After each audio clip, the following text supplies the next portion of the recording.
Kreml Hair Tonic and Kreml Shampoo present the new adventures of Sherlock Holmes, starring Nigel Bruce as Dr. Watson and Tom Conway as Sherlock Holmes.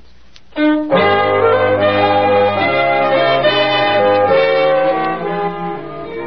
now for that pleasant moment when we pay our weekly visit to Sherlock Holmes' celebrated friend, the eminent Dr. John H. Watson. Good evening, Mr. Bell. Come in and sit down. I thought you might have forgotten your date, Dr. Watson, when I saw that your door was closed. Not at all, my dear fellow. Rather the opposite. I'm afraid I neglected to keep an eye on the time. I was so deeply engrossed in searching through my files. With satisfactory results, I trust? Well, I hope you will find them so. You may remember after I told you the story of the lion's mane the week before last, that you asked if Holmes had any other adventures in his beekeeping days. I do indeed, Dr. Watson. Well, I've been running through my notes concerning the remarkable affair of the pointless robbery. And I think you will find it thrilling enough to keep you on the edge of your chair. I'm sure we all will, Dr. Watson. But first, men, I'm sure you'll be interested to hear why Kreml Hair Tonic is preferred among America's most prosperous and successful men. Kreml keeps hair handsomely groomed from morning until night, just the way you combed it in the morning. Kreml contains a special combination of hair grooming ingredients which is found in no other hair tonic.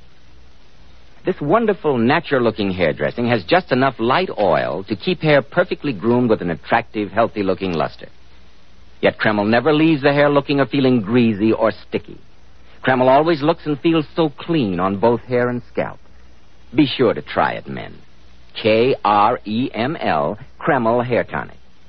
And now, Dr. Watson, what's the story of the pointless robbery? Well, it all began, Mr. Bell, on a delightful summer morning in August 1913. I was spending the first day of a week's holiday visiting Holmes at the small farm on the South Downs to which he'd retired and where he was devoting himself to nothing more serious than the raising of bees.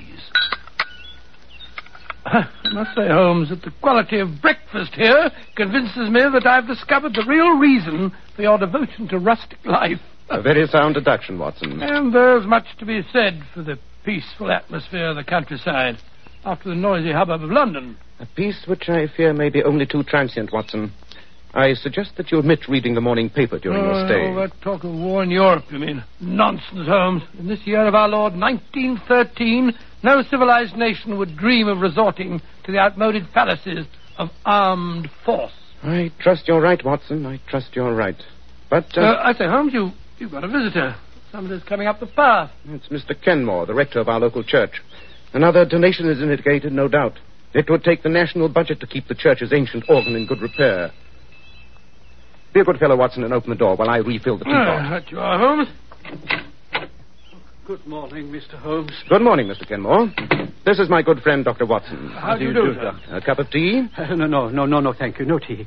And I must apologize for this unwarranted intrusion at such an early hour. Some pressing matter in connection with the church? No, Mr. Holmes.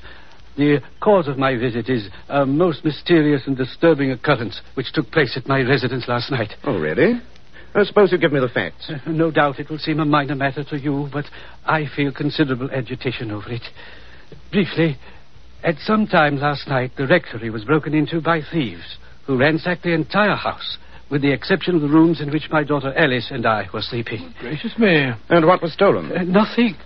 Nothing whatever. Was the thief frightened off? No, Mr. Holmes. We knew nothing of it until Alice came downstairs this morning to prepare my breakfast.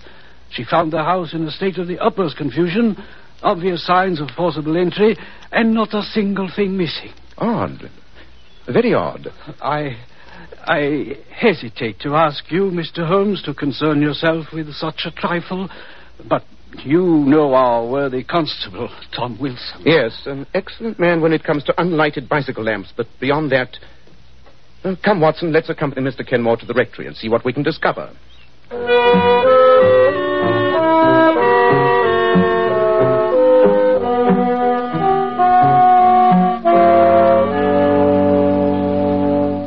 So you see, Mr. Holmes, as Father told you, absolutely nothing seems to be missing.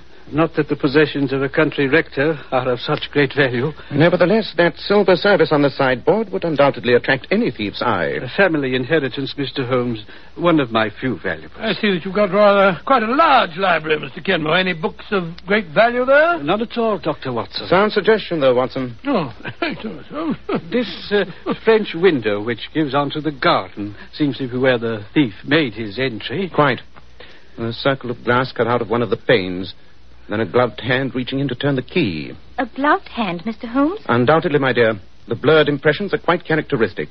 And now that you've seen everything, Mr. Holmes, what do you make of it? It presents a most interesting problem, Mr. Kenmore. The disorder of the rooms would indicate a search for some definite object, even though you assure me that you know of nothing of value in your possession. And we must wait for developments. I think you and your daughter should most certainly be on your guard against the thief's return. You really think there is... Mr. Kenmore, my friend is apt to see criminals behind every bush, the natural result of a lifelong career. Perhaps, Watson, perhaps. Well, we must be getting along. I wonder, Mr. Holmes, if you and Dr. Watson would do me a great favor before you go. Of course, if it's in our power. Well, what is it? Would you think me too bold if I asked you to let me take a snapshot of you both? Oh, really, Alice? I gave Alice a camera for her birthday last week, Mr. Holmes, and ever since then she's been making life miserable for everyone. I'm sure you could find two handsomer subjects, my dear. But Watson and I will be glad to have you immortalize our features. Yes, of course, naturally. Oh, thank you, Mr. Holmes. I brought my camera down from my room, hoping you'd say yes. Well, I'm very sorry. I was just wearing this old Norfolk jacket. If you stand here, right beside the front door. Just a moment. The wind's blowing my hair about a bit. There we are. All right. Just look this way. Fine. Thank you so much. I hope you'll spare me a print or two if they turn out, my dear. I'll be very glad to. As a matter of fact, that was the last picture in the roll. Now I can take it down to the village and have Mr. Dilworthy, the chemist, develop it for I me. say, we're passing by the chemist's shop. Can't I drop it off for you? Thank you very much, Mr. Watson. That's very kind. Here it is. And thank you again, Mr. Holmes, for your kindness in troubling yourself with my problem. Not at all. And remember, Mr. Kenmore, be on your guard against a return visit.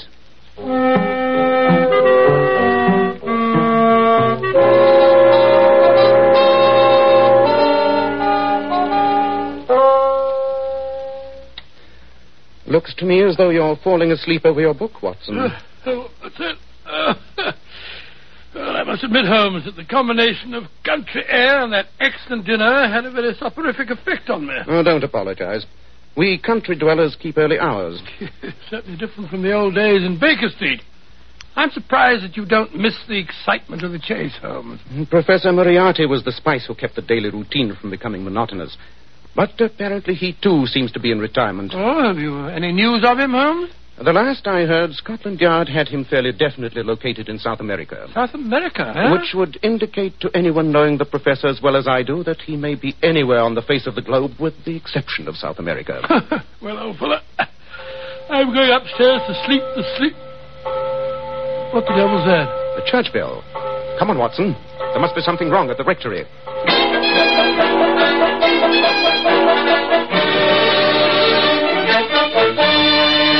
And I thought the quickest way of raising the alarm, Mr. Holmes, was to sound the church bell. Very wise. Tell me, Mr. Kenmore, what was the first thing you heard? A sharp cry from my daughter awakened me, followed by a thud. I rushed into her room and found her. Well, she'll be all right, don't you worry, Mr. Kenmore. I've had to take several stitches, but she'll have a slight concussion for the next few days. But there's no cause for alarm. Oh, thank heaven, Doctor. When I rushed in and saw her lying on the floor... Her assailant had fled by the time you entered? The open window showed only too clearly the miscreant's path. Well, you keep her in bed for a few days, give her a light diet, and she'll be right as rain. Oh, that face, the window. Well, she's semi-conscious, poor girl, to be quite expected after such a blow. No, don't touch me. Please. It's there on the shelf. No. The sleeping draught that I gave her will take effect soon. I blame myself, Mr. Holmes, for not having paid more attention to your warning. But That's of no importance now, Mr. Kenmore. What's that? Someone at the door. Pardon me. Wilson, high time you got here. You received my message? Oh, take your message as it brought me here, Mr. Kenmore. Worthy Constable Watson. There's been worse things happening in the village. What is it, Wilson? Oh, Oh, good evening, Mr. Holmes. Oh, there's fair devil's work afoot tonight. Oh, come, my man. What's up? Well, it's Mr. Dilworthy, the chemist. Well, what about him? In his rooms where he lives, back of his shop. Dead. Oh, lying there on the floor with his head crushed in something savage. Dilworthy? Oh, horrible. Some prowling thief? No. Oh, no, sir.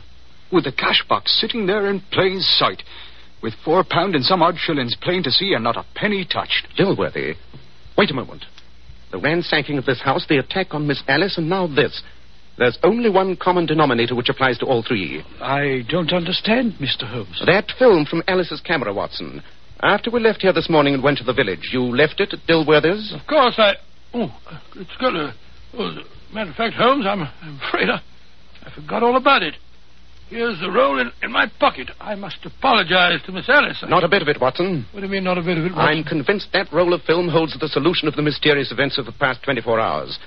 And due to your convenient lapse of memory, we are in possession of the prize. But what prize are we in possession of? That, Watson, remains to be seen. Come, we just have time to catch the late train for London. A visit to Scotland Yard's laboratory will reveal the precious secret which that film is evidently concealing.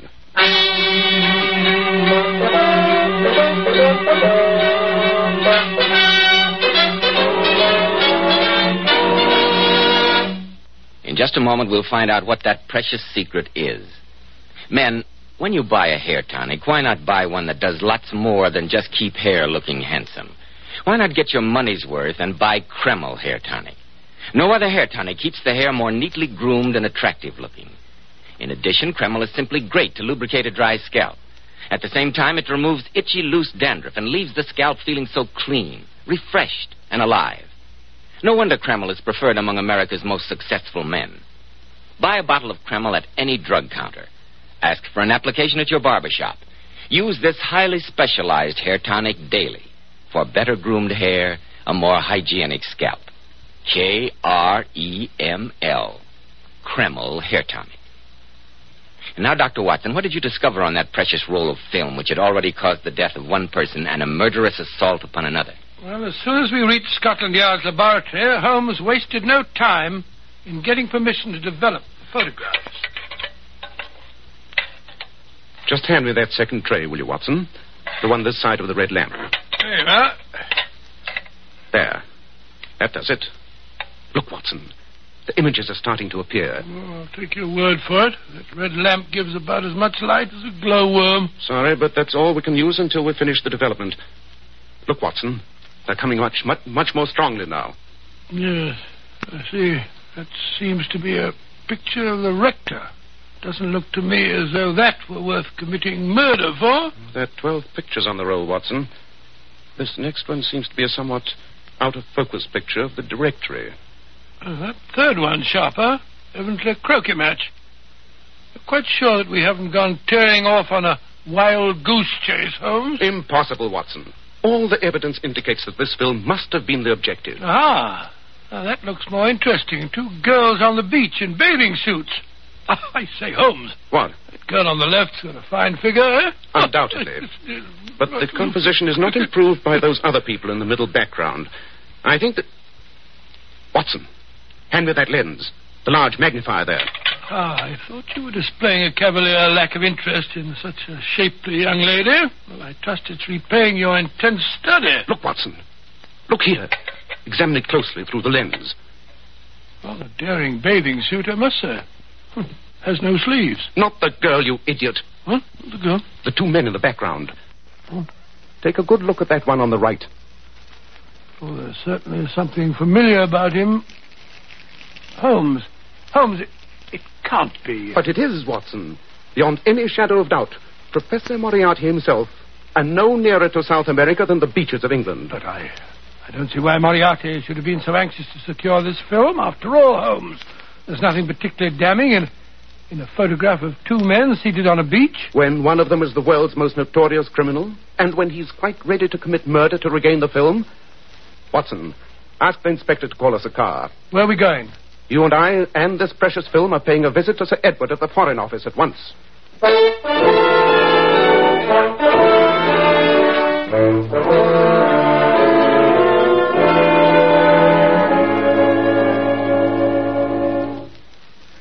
Your deduction was absolutely sound, Holmes. You recognize Moriarty's companion, then, Sir Edward? Beyond any question. He goes by many names, but our files would indicate that the real one is von Schäling, probably the cleverest among the senior members of the Imperial German Secret Service. Good heavens, a spy. Yes, precisely, Dr. Watson. I should imagine, Sir Edward, that his dealings with Moriarty must be of great importance, since they required him to come to England in person. I'm quite sure of it. But the peaceful surroundings of the South Downs and the quiet beaches, what would a spy be doing there? With Portsmouth, England's greatest naval base only a few miles away, and the present situation in Europe, Professor Moriarty does not concern himself with trifles. Under the circumstances, I have no hesitation in telling you two gentlemen that the first trials of our new battle cruisers have been taking place off Portsmouth these last few days. Great Scott. Yes, Doctor, in what we thought was the utmost secrecy. There's still a ray of hope, Sir Edward. Moriarty would not have gone to such lengths to suppress this photograph had his transactions with von Schäling been completed. Do you mean, Holmes, that there may still be time to forestall him? Dr. Watson and I will do whatever is in our power, Sir Edward.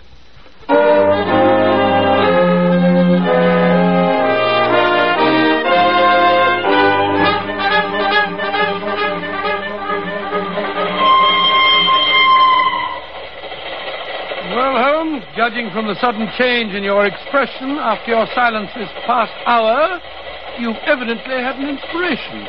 We must bait a trap, Watson. And that film must be our bait. Professor Moriarty must be in a fury at his bungling subordinates, who've twice failed to recover it. If I know the professor, he'll make the next attempt himself. Well, you can't take an advertisement in the newspaper, Holmes, to lure Moriarty into a trap. If Alice and her father will cooperate, I have a method that is better than any advertisement. Oh? Well, what's that? Evidently, Watson, you're not acquainted with the post office and the postmistress of the average village, to which Falworth is no exception. She fills the function of a town crier with the utmost efficiency. She will be our advertisement.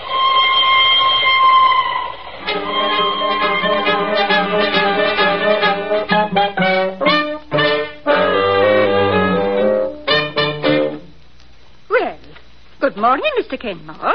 And how are you this fine morning? And how is poor Miss Alice coming along? Very well indeed, thank you, Mrs. Roberts. Ah, that's a blessing.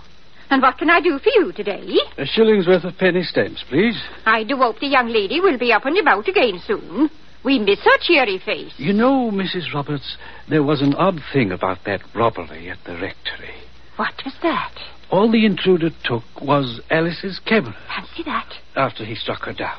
Not a very valuable bit of loot. No, indeed. Alice is glad she happened to remove the film that very afternoon.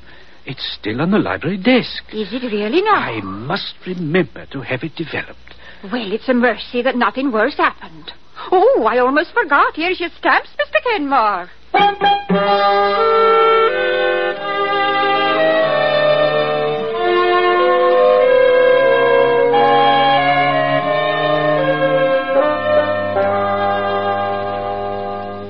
And I think I can assure you, Mr. Holmes, knowing our worthy postmistress as I do, that the misinformation I gave her has by now been widely disseminated. Excellent, Mr. Kenmore.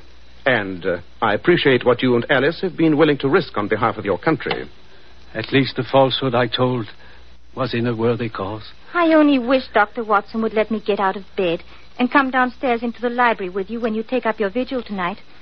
I'd like to see that those horrible men get their just deserts. Really, my dear, you sound almost bloodthirsty. Well, I can't say that I blame Miss Alice for that. If someone had given me a crack on the head, I'd look forward to their downfall. Mr. Kenmore, I would have felt happier if you and Alice were not in the house.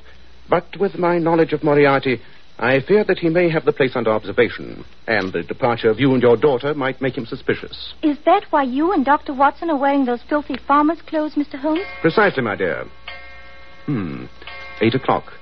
Time we were beginning our vigil. Mr. Kenmore, you will remain on guard with Alice here in her room. No matter what happens in the library, this is your post of duty. Very well, Mr. Holmes. You have your service revolver, Watson? Certainly. Come then. We must be concealed and in readiness for our visitor at whatever hour he may arrive.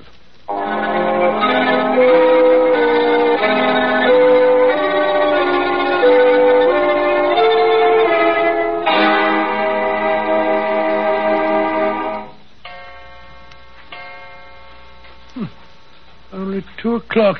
I'm so cramped from standing behind these curtains that I thought it must be the morning. What price the peaceful countryside now, Watson? Well, I must say that... What is it? A faint sound on the gravel path. It might be a nocturnal animal or... No. There it is again. Footsteps. Is your gun ready, Watson? Ready, Holmes. He'll probably come through the French windows. It's the most inviting entrance. On your guard. Cutting out a pane of glass.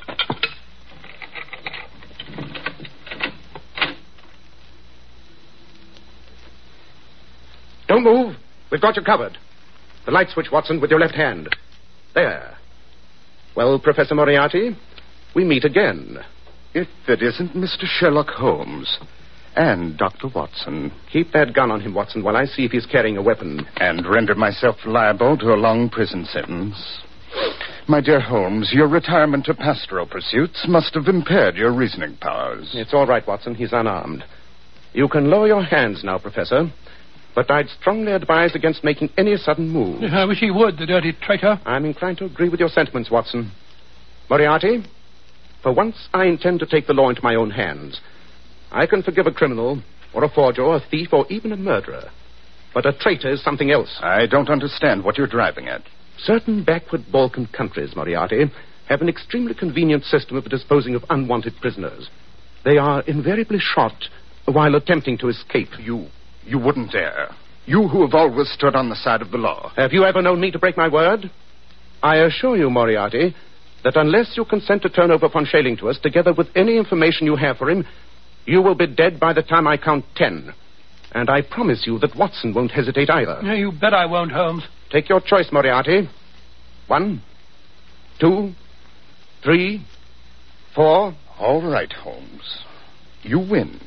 This time. A wise decision.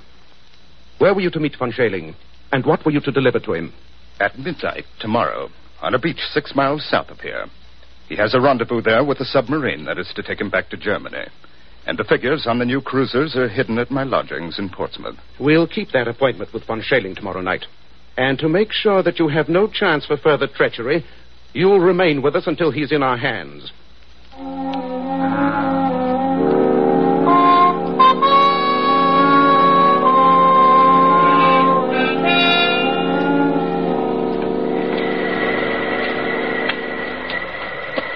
This is the spot, Professor Moriarty? 500 yards south of the abandoned dock, yes. Very well. Watson and I will remain here behind these bushes. You, Professor, will walk out alone onto the sands. I intend to take no chances of scaring off our quarry. I haven't much choice in the matter. Just a moment. Yes? Remember that we have you in plain sight, that the moonlight is strong, and that the slightest sign of treachery will be the signal for your well-deserved execution. I won't forget, Mr. Holmes. I hate to think of his going scot-free, Holmes. You cannot hate it more than I do, Watson. But letting him go free is a cheap price to pay for the scotching of his plans and the capture of von Schailing. Here comes a car. This must be von Schailing. No one else would be on this deserted road at this hour of night. Oh, the car's stopping. And there's only one man in it. He's getting out. It is von Schailing. Ah, Herr Professor. I knew I could depend on you. Right, Watson. Put up your hands, you. The devil... Look out, Watson! Quick work, Watson. Oh, curse you, Moriarty. You have betrayed me. Precisely, Herr von Schailing. But why should the fact that a traitor will engage in a double betrayal surprise you? He'll be all right, Holmes. Hiding a nasty flesh wound in his leg. Well, Mr. Holmes, you have the papers and the spy. I've kept my part of the bargain. Now you keep yours. Don't worry, Moriarty, I shall. But you can count yourself lucky that the stakes for which we were playing were far more value than your traitorous life. I promise you that next time we meet, you will pay your long overdue reckoning. I shall look forward to it. Au revoir. Till our next meeting. What infernal cheek. I hate to see him go free. No more than I do, Watson. Well, at least we've had the best of the bargain. Now let's load our prisoner into the car. And who are you, anyway? The devil? Oh, hardly so eminent a personage, von Schailing. My name is Sherlock Holmes. So, I might have guessed. Oh. He's fainted. This as well, perhaps. Here, Holmes, we'll put him in the back seat of the car.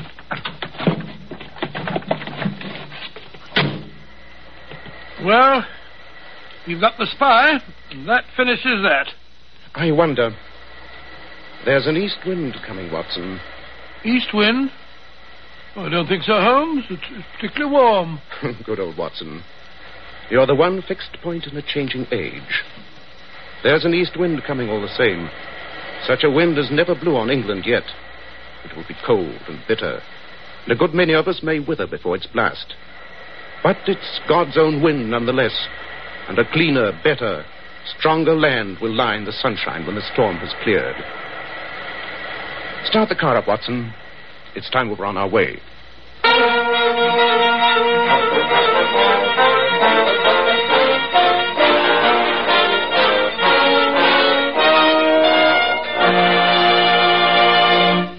And now may I introduce one of the outstanding authorities on feminine beauty.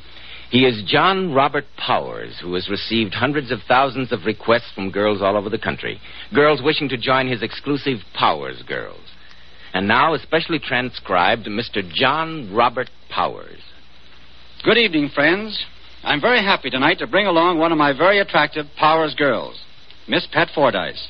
And maybe we can coax Pat to tell us what she considers one of the most important requirements of a Powers girl. How about it, Pat? Well, I think one of the most important requisites is lovely, shining, bright hair. Hair that reflects natural, glossy luster and highlights. I certainly agree, Pat. And I heartily agree with you about using Kreml shampoo. Yes, Pat, I advise all my Powers girls to use Kreml shampoo. In my opinion, no other shampoo leaves the hair more radiant with such natural gloss and highlights. Why, I've interviewed hundreds of girls with beautiful faces, but with such dull, lifeless-looking hair. Then after using Kreml shampoo, what a difference. Their hair emerges a vision of shining beauty. I love its rich, velvety oil base, too. A very good point, Pat, because this oil base actually helps hair from becoming dry or brittle. Kreml shampoo also whips up a wonderful, luxurious, active foam, even in the hardest water. Yes, Pat, to glamour bathe the hair, you simply can't beat Kreml shampoo. And I sincerely recommend it to every girl who is discouraged about the way her hair looks. To every girl who wants her hair to look its shining best. Thank you, Mr. Powers, and also your very, very beautiful Powers girls, Miss Pat Fordyce. And now, Dr. Watson, what about next week? Well, now, let me see.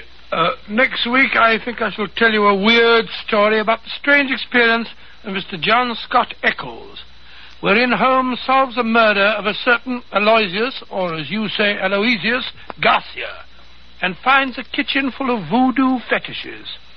I call the story The Adventure of Wisteria Lodge.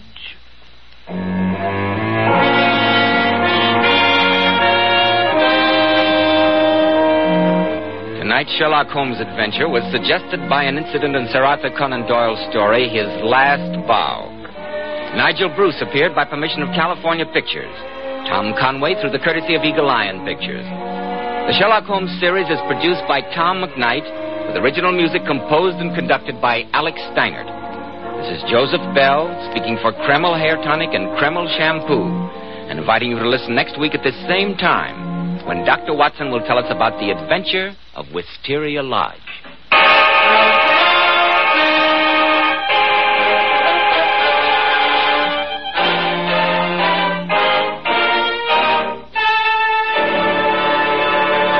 This is ABC, the American Broadcasting Company.